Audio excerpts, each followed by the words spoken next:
저게 이렇게 사람들이 좋아하는 단지들은 이미 정보를 넘겼어요. 당연한 얘기지만 신고가는 이미 찍어서 넘겼고요. 5구는 이미 신고가를 이제 넘겨서 12억이 됐고 84도 최근에 신고가를 넘겼습니다. 내가 실제 실거주를 해야 되면 어디로 가야지 할 때 무조건 나오는 단지 후보 중에 하나입니다. 오늘 어떤 구인가요? 오늘은 종로구 중구입니다. 아, 종로구랑 중구 한 곳만 하기에는 아파트가 너무 없어서 그렇죠. 그래서 두 개 구를 한번 묶어서 준비해봤습니다. 급지로 이야기하면 3급지죠. 그렇죠. 약간 서울 전체에서 한 중간 정도 한다. 맞습니다. 네, 이렇게 생각하시면 되고 여기 여기 이제 특징을 말씀드리면은 강북에서도 완전 딱 센터를 잡고 있는 두 개의 구입니다. 여기가 이제 광화문과 시청의 업무지구로 이루어져 있어서 오히려 센터보다는 다른 구와 인접해가지고 아파트들이 있는 게 특징입니다.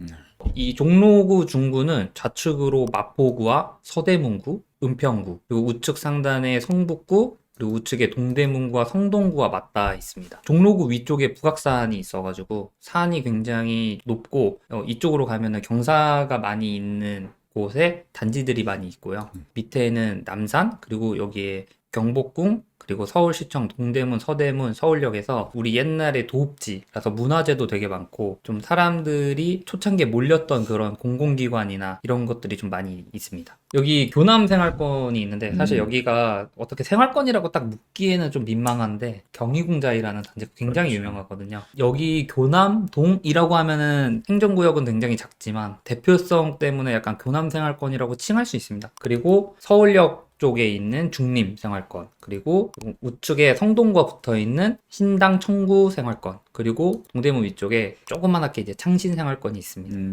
그리고 제가 가운데 여기 CBD라고 이렇게 적어놨는데요. 이게 뭐냐면 비즈니스 디스트릭이라고 GBD, CBD, YBD 서울에서 가장 일자리가 많은 업무지구를 뜻합니다. 서초구하고 강남구도 가장 많은 곳이라서 유명하지만 CBD를 특히 봐야 되는 점이 사람들이 생각보다 종로와 중구 쪽 일대의 일자리의 힘을 약간 간과하는 면이 있어요. 아파트가 있긴 있는데 저렇게 사이드에 다른 구랑 붙어 있으면 뭘 봐야 되나 이런 생각을 많이 하실 텐데 종로구하고 중구는 업무지구와 가까운 만큼 사실 교통이 굉장히 잘 되어 있는 곳입니다. 그러니까 내가 마음만 먹으면 도어투도어로 거의 30분 안에 시청과 광화문 일자리를 갈 수 있는 곳인데 그만큼 어떤 노선이 지나느냐도 되게 중요합니다. 또 주변에 업무지구가 많은 만큼 환경이 되게 좋기가 좀 어렵거든요. 그래서 여기 같은 경우에는 아이를 키우는 환경을 조금 봐야 되는데 그런 부분들이 아쉬운 단지들이 많아서 그런 측면으로 어떻게 봐야 되는지를 오늘 단지를 통해서 말씀드리도록 하겠습니다. 첫 번째 단지는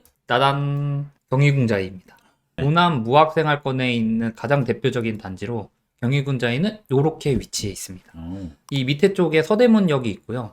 여기 사이를 이제 3호선으로 쭉 타고 올라가서 독립문역이 있는데 여기 아래 보면은 1, 2, 3, 4단지로 총 이루어져 있습니다. 1단지는 이제 소형평수고 4단지는 세대수가 너무 적어서 제외를 했고 대표적으로 2단지하고 3단지를 가져왔습니다. 여기 가보셨나요, 보라님? 너무 많이 가봤죠. 아, 너무 많이 저희가 원래 여기 실거주를 할까 생각하고 있었어요. 어? 장모님 댁이 강서쪽에 있다 보니까 오. 5호선, 9호선 라인으로 가까운 쪽을 찾아보자 하다가 경희궁자리가 조용하고 걸어다니면 광화문도 가깝고 해서 한 번쯤 생각해봤던 단지죠. 여기는 사실 중구, 종로구로 논할 단지는 아닙니다. 강남 3구가 묶이게 되면 바로 그 다음에 오르는 약간 프리미엄 단지들이 있거든요. 이런 단지들은 구를 넘어서 사람들이 굉장히 좋아하는 단지이기 때문에 여기는 꼭 알아둬야 할 필요가 있고 단지 안이 굉장히 조용하고 굉장히 쾌적한 단지라고 할 수 있습니다. 2단지하고 3단지의 단지 배치도를 보면은 5타입은 204동, 205동, 그리고 210동, 214동에 위치해 있습니다. 이 3단지에는 307동, 305동이 앞쪽에 있고 뒤에 304동, 그리고 308동, 307동, 306동이 뒤쪽에 배치되어 있습니다. 경희궁자이는 2단지가 84 타입이 최근에 24억 5천까지 갔고 59 타입은 지난 3월에 18억 5천이라는 신고가까지 기록을 해서 정고점을 예전역에 넘긴 단지입니다. 그리고 3단지 같은 경우에는 84가 최근에 24억 신고가 당연히 썼고요. 59는 18억에서 19억 정도로 나가는데 3월에 19억 2,500으로 마찬가지로 신고가가 나왔습니다. 토어제가 해제됐다가 재지정되자마자 아주 큰 수혜를 본 단지라고 할 수 있습니다. 맞아요. 환경은 아직까지 쾌적하다고 볼 수는 없어요. 맞습니다. 하지만 여기에 이 아파트가 있다는 건 굉장히 대표성이 큰 겁니다. 다음 단지는 보라님이 좋아하시는 서울역 센트럴자입니다. 서센자를 보시면 이렇게 뭔가 많아요, 주변에. 근데 일단 서센자의 특징 같은 경우에는 서울역하고 굉장히 근접해 있어요. 그리고 여기 서울역에서 출발해가지고 서센자를 넘어 공덕으로 연결되어 있는 만리동 고개인데 여기를 통해서 이제 접근성이 되게 좋고 그리고 사실 여기에 사시는 분들은 복례초 있는 부분이 이 근방에서 가장 높은 곳이거든요. 그래서 마을버스가 이 아현역에서 타고 쭉 오면은 여기 들렸다가 다시 유턴해서 쭉 내려갑니다. 약간 충정로역은 사실 좀 거리감이 많이 있고 만리동 고개에서 내려오셔가지고 서울역에서 GTX-A나 공항철도 1호선, 4호선을 이용하시거나 아니면 마을버스 타고 반대쪽으로 넘어가서 2호선을 이용하시는 게 주로 특징이고요. 바로 길 건너에는 이제 용산하고 맞닿아 있어가지고 청파동이 개발되면 굉장히 좋은 곳이라고 생각이 듭니다. 아주 기대가 되는 곳이에요. 서울역은 GTX가 몇 개가 들어옵니까? 1, 4호선도 있는데 여기서 아마 다 갈 거예요. 그리고 여기 서울로 길 건너편에 보면은 여기가 옛날에 이제 고가도로였는데 그렇죠. 여기를 이제 공원화 시켜가지고 이 길이 진짜 이쁘거든요. 맞아요. 그리고 이 길 딱 너머로 가면은 여기 지금 북부 역세권 개발을 하고 있어서 이 주변이 굉장히 좋아질 뿐만 아니라 만리단길이라고 해서 중림동 주변이 젊은 사람들에게 굉장히 핫한 핫플레이스로 많이 뜨고 있습니다. 노란색으로 되어 있는 101동, 102동, 104동, 105동 이 앞쪽이 20평대로 이루어져 있고 여기 뒤쪽 중간에 이제 30평 있고 이 113동은 대형, 나머지 이제 30평대로 이루어져 있고 114동 맨 밑에는 임대동입니다. 이쪽으로 이제 이용을 해야 약간 시장 같은 상권을 이용할 수 있어서 많이 이제 지나는 다니시는데 주로 생활권은 요 앞쪽이라고 보시면 될 것 같아요. 2017년 중공하고 1341세대입니다.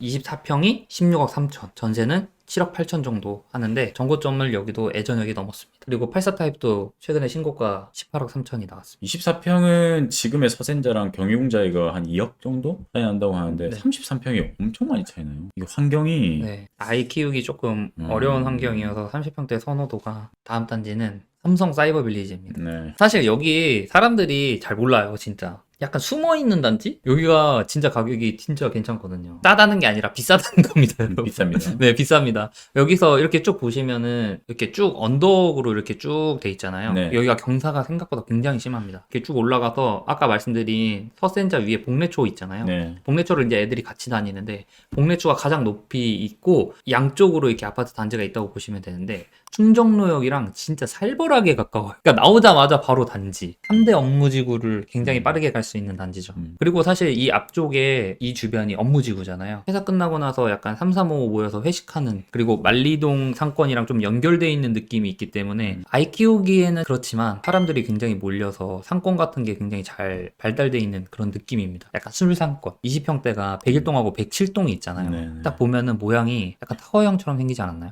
30평대도 마찬가지고 여기는 대형 평형만 이렇게 판상형이라서 구조가 조금 아쉬울 수는 있어요. 왜냐면 판상형이어야 맛통풍이 되니까. 그럼에도 불구하고 여기 가격을 보시면 2001년 준공에 712세대인데 가격이 24평이 13억 호가가 되고 있습니다. 여기가 이제 5구 타입이 시가가 13억 정도로 올라와 있더라고요.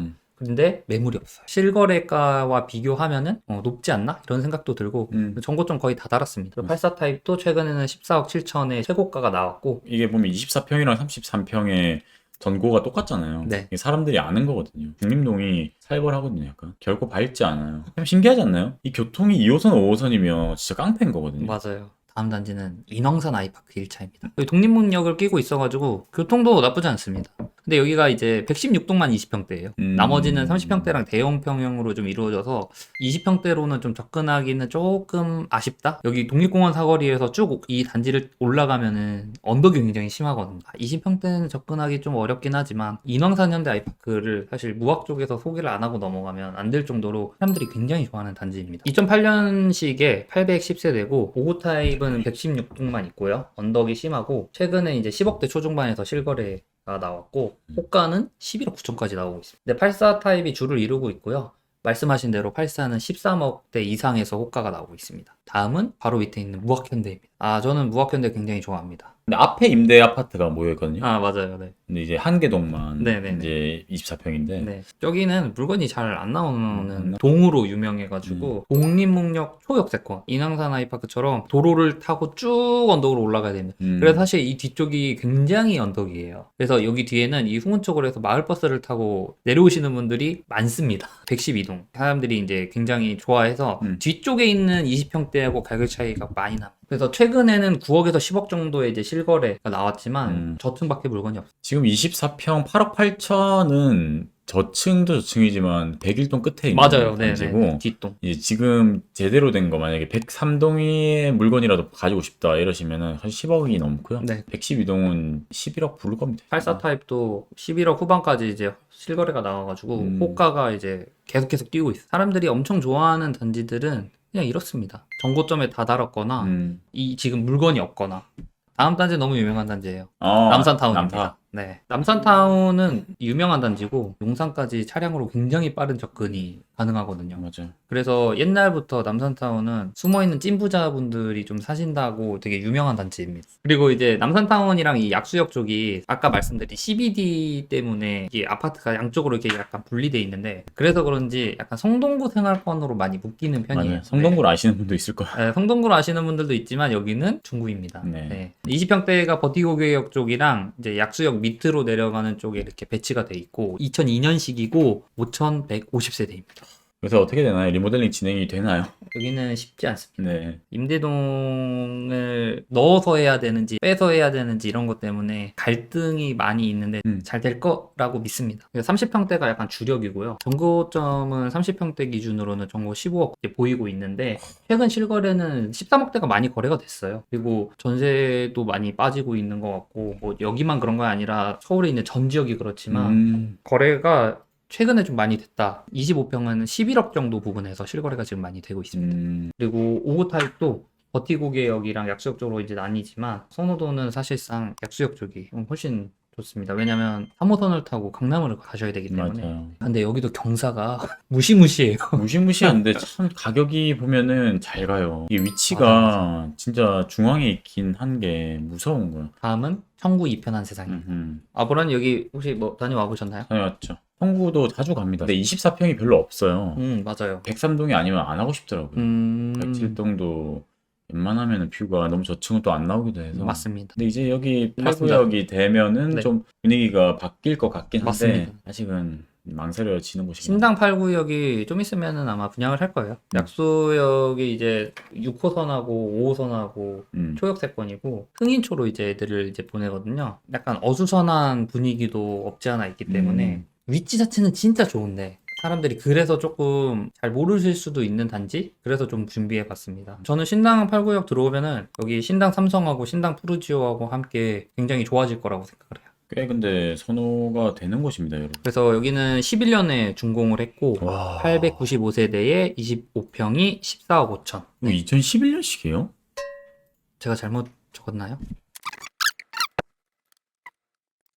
11 맞다. 그럼 가보면 옛날 아파트라는 생각을 맞아, 전혀 못하고 있었거든. 맞아. 난 최근에 지어졌어. 항상 이런 생각을 하면서 가는 곳이 기억 청구 입편안인데. 그래서 25평이 14억 5천. 전세는 6억 3천 정도인데 이미 정보를 넘겼습니다. 그렇죠. 그러니까 이렇게 사람들이 좋아하는 단지들은 이미 정보를 넘겼어요. 네. 84는 지금 전세가 9억, 매매가 16억 2천인데 뭐 당연한 얘기지만 신고가는 이미 찍어서 넘겼고요. 요 정도 단지가 요 정도 가격대면은 좀 찬 건가요? 저는 좀 부담스럽더라고요. 예. 투자로는 더 망설여져요, 사실은. 투자금이 너무 많이 들고 전세가를 많이 못 바치는 것 같아요. 특히 20평대가 많이 없고 네. 선호하지 않는 동으로 이렇게 배치가 돼 있기 때문에 전세가가 확실히 낮은 모습을 보이고 있습니다. 레미안 하이베르는 사실 가져올까 말까 좀 고민을 많이 했는데 신당 프로지오를 하다가 레미안 하이베르로 한번 준비를 해봤습니다. 신당역 2호선하고 6호선이 있고 그 앞에 이제 신당초가 있는데 사람들이 여기 있는 빌라들 사이로 이렇게 신당역을 이렇게 쭉 다니면서 이제 출퇴근을 하는 그런 단지입니다. 주거자용 엘리베이터가 있어요. 음. 그거 타고 내려가서 이제 가게 됩니다. 약간 저녁에 좀 어둡습니다. 단지 배치도를 보시면 아시다시피 5구 타입이 약간 많이 소외된 위치 조금 아쉽습니다. 여기 5구 타입 같은 경우에는 이렇게 나비 모양으로 돼 있잖아요. 네. 다 타워형. 유일하게 판상형이 이제 여기 왼쪽에 붙어 있는 타입인데 24평하고 26평 구조가 이제 두 개가 있습니다. 네. 3베이로 판상형으로 나와 있는 건 26평인데 얘는 이제 가격 차이가 많이 납니다. 24평하고 26평은 한 12억 중반대 정도 가격을 하고, 이 34평이 구조가 좋고 5구는 이미 신고가를 이제 넘겨서 12억이 됐고 84도 최근에 신고가를 넘겼습니다. 들어가 보면 단지가 쾌적하죠. 세련됐고, 근데 이제 너무 단차가 심합니다. 터널을 들어가서 주차장을 들어가는데 내리막길로 요 위쪽에 있는 난계로 쪽을 이용해서 버스를 타고 다니시는 분들이 있고, 아니면은 요 아래쪽으로 이제 걸어 다니시는 걸어서, 분들이 네. 있다고 하는데, 생각보다 그래서 115동이 되게 선호돼요. 트여 있기도 하고 신당동으로. 맞습니다. 난계로도 이용할 수 있고, 여기 샛길이 있거든요. 샛길로 내려가서 맞아요. 바로 그렇게 많이 나가. 지하철을 탈 수가 있어요. 맞습니다. 이 아파트는 그 행당동에 있는 구축 아파트들을 따라간다고 보시면 됩니다. 근데 저라면 행당되지. 그래서 소외받아요. 그러니까 이 가격이면 차라리. 다음은 약수하이츠입니다. 약수하이츠는 당연히 뭐 이름대로 약수역 초역세권입니다. 약수역에서 사실 이 아파트로 들어오는 길은 잘 돼 있기도 하고 풍지예요. 좋아요. 근데 뒤로 가면 갈수록 언덕이라서 문제지. 저는 110동을 넘질 않습니다.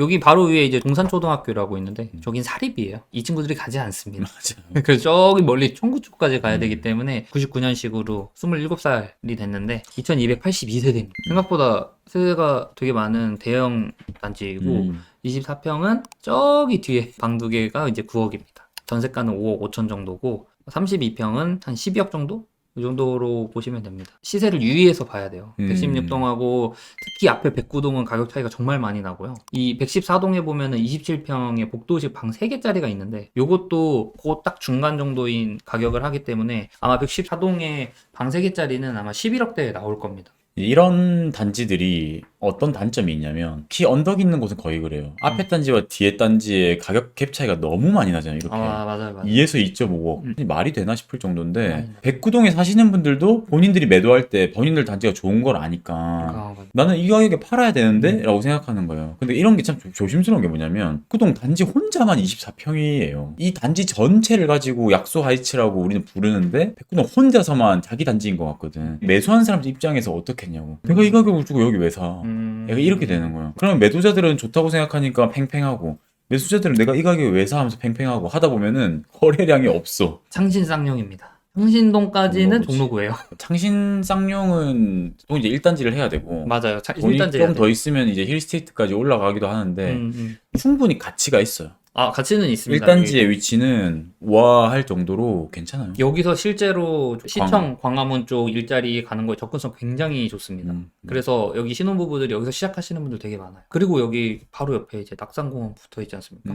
너무 좋아요. 맞습니다. 진짜. 2단지의 특징이 대표적으로 나타나는 그림이 하나 있어요. 요렇게 생긴 엘리베이터를 보시면 서울에서도 한 언덕 하는 아파트 이런 걸 좀 이해하시면 좋습니다. 1단지하고 2단지가 있는데 2단지가 5, 6억이고 이제 1단지가 한 6억 정도에서 7억 정도 요 정도라고 보시면 되고, 대부분 복도식의 방 2개 정도 됩니다. 거의 서울에서 5억대로 내가 실제 실거주를 해야 되면 어디로 가야지 할 때 무조건 나오는 단지 후보 중에 하나입니다. 진짜 위치는 좋은데 1단지를 좀 우선으로 보시고 그 다음에 이제 2단지는 좀 되게 보수적으로 보셔라, 이런 말씀 좀 많이 드리고 싶습니다. 지금까지 나온 단지 중에 제일 저렴하죠. 광화문 시청을 가셔야 되는 분들 중에 공짜돈 부족하다 그러면은 그래도 한 번쯤은 한번 가보셔라, 이렇게 말씀드릴 수 있을 것 같습니다.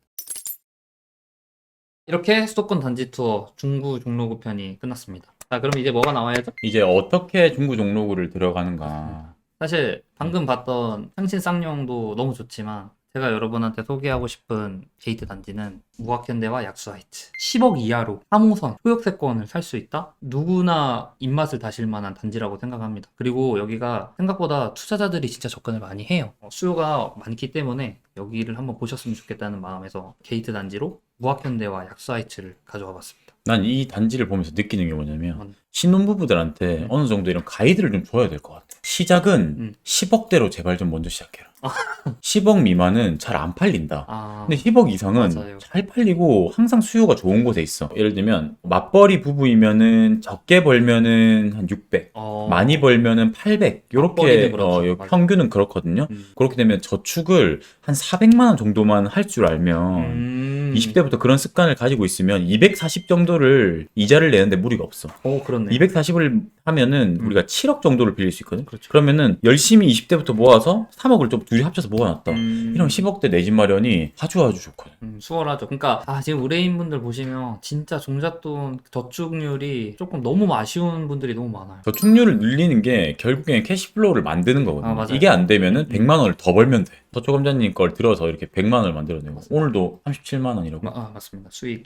아, 오늘 하루 진짜 공모주를 매도해서. 난 그런 수익이 나는 게 난 너무 그래서 자랑스러워요. 저도 너무 신기하고 저는 여러분들이 서초관장님 그 공모주 강의를 꼭 들으셨으면 좋겠어요. 평균적으로 에버리지를 해보면은 그쵸, 언제나 100만 원은 그냥 나온다. 그렇습니다. 그래서 이거는 시드가 없는 상태예요. 그리고 제가 이 게이트 단지를 보면서 꼭 말씀드리고 싶은 게 있는데 수도권에서 신혼부부분들이 첫 집을 마련을 해야 된다. 그럴 때 가장 중요하게 보시면 좋을 게 우리 다온님이 만들어주신 그 오각형, 육각형 있잖아요. 서울에서 꼭 그 단지를 이루고 있는 그 선호 요소 중에서 나는 뭘 봐야 되지 했을 때 한 가지만 꼭 봐야 된다면 무조건 교통을 먼저 보셔야 됩니다. 저는 그렇게 꼭 말씀을 드리고 싶어요.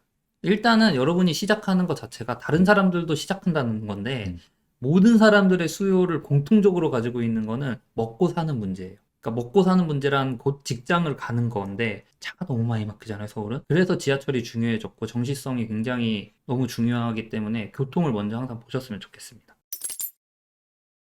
아까 말씀드렸던 신당 8구역이 여기 OTL 어반더스 3일이라고 이렇게 그렇죠. 딱 분양을 하게 됩니다. 얼마 안 남았어요. 분양은 5구는 한 10억이나 84, 10억 정도 할 것 같은데 싸다.